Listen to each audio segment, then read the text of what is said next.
Comment faire pour qu'un homme pense à vous? Dans cette vidéo, je partage avec vous 3 choses hyper importantes. Je m'appelle Yann Piette, vous êtes sur L'Homme Expliqué et sur cette chaîne, on décrypte le comportement des hommes dans les relations amoureuses et dans les rapports amoureux de manière générale. N'hésitez pas à regarder dans la description de la vidéo, j'ai une vidéo secrète que je partage avec vous avec des messages hyper puissants que vous pouvez réutiliser. Comment faire pour qu'un homme pense à moi? La première chose que je veux partager avec vous, c'est la plus importante, mais c'est également la plus simple. C'est un constat élémentaire que j'ai fait au cours de nombreuses années de coaching, c'est que quand un homme est intéressé, spontanément, il va penser à vous. C'est aussi simple que ça. Imaginez demain, vous rencontrez un acteur ou un chanteur dont vous êtes fan.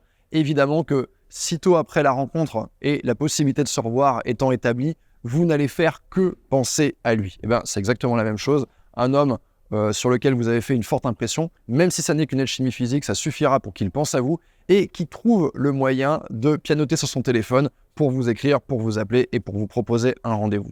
Donc si vous êtes à ce point où vous vous creusez la tête en se disant « mais il pense jamais à moi, il m'écrit pas, j'ai pas de nouvelles, etc. » Il y a fort à parier que cet homme ne soit pas réellement intéressé, que vous êtes intéressé, que du coup, vous vous posez toutes ces questions sur lui. Deuxième point, pour qu'un homme pense à moi, c'est exactement la même chose que du jardinage. Comment je fais pour faire pousser une plante? Bien c'est simple, je vais planter une graine dans mon jardin et voilà, la plante, elle va grossir petit à petit. Bien, c'est exactement la même chose avec l'homme que vous avez rencontré. Pour qu'il pense à vous, il faut planter des graines. Il faut mettre des choses dans sa tête. C'est-à-dire que vous allez devoir partager avec lui. Si vous vous contentez d'aller à des rendez-vous et de donner la réplique, c'est-à-dire que c'est lui qui parle et vous répondez « super, génial, j'adore, excellent », mais que vous ne donnez rien à cet homme, que vous ne lui racontez pas des choses personnelles, que vous ne lui faites pas découvrir des parties de votre personnalité, que vous ne vivez pas des moments avec lui, des aventures et des expériences, eh bien, cet homme, en fait, n'a pas les graines pour penser à vous. Il n'a pas ce matériel nécessaire auquel penser.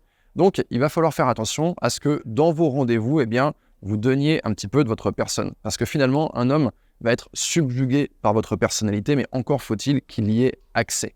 Donc, n'hésitez pas à vous ouvrir à lui. Mais quand je dis vous ouvrir à lui, c'est pas vous ouvrir à lui sur les choses très personnelles, très intimes qui vous sont arrivées au cours de votre vie. Souvent, il y a cette confusion qui est faite. C'est « oh, il faut que je m'ouvre à cet homme, je vais lui parler de mes émotions ». Non, non, non. Ouvrez-vous à lui et montrez-lui votre personnalité. Laissez votre personnalité rayonner à travers les dates. Si par exemple, vous êtes depuis tout petite passionné par la danse, montrez-lui des vidéos, décrivez-lui ce que c'est, expliquez-lui pourquoi vous êtes passionné à ce point par la danse, voire même montrez-lui des vidéos de vous en train de danser ou montrez-lui un pas de danse devant lui. Pourquoi pas? Si vous êtes passionné par les parfums, pourquoi pas, après tout, emmenez-le dans une parfumerie, faites-lui sentir des choses, faites-lui tester des choses, expliquez-lui comment les parfums sont fabriqués. C'est ça les graines dont je parle, ce qui fait que quand un homme va rentrer chez lui, il va avoir de quoi penser à vous. Ce ne sera pas juste vous, ce sera vous et tout ce qu'il a appris de vous.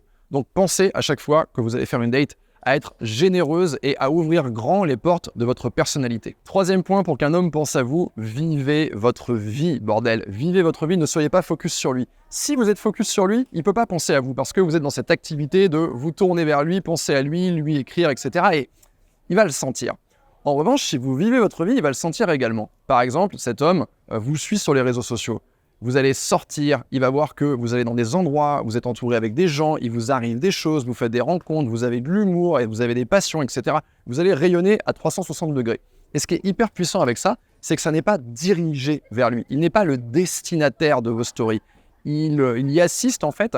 C'est un petit peu comme vous quand par exemple vous voyez une story d'une super soirée à laquelle vous n'avez pas pu assister. Et vous avez ce truc où « ah, j'ai manqué quelque chose ». Mais il va ressentir exactement la même chose pour vous. Il va voir que vous êtes active, que voilà, vous évoluez dans la vie, il va supposer que vous avez accès à d'autres gens, que vous faites d'autres rencontres. Et ça va faire en sorte que cet homme va être focus sur vous et qu'il va penser à vous.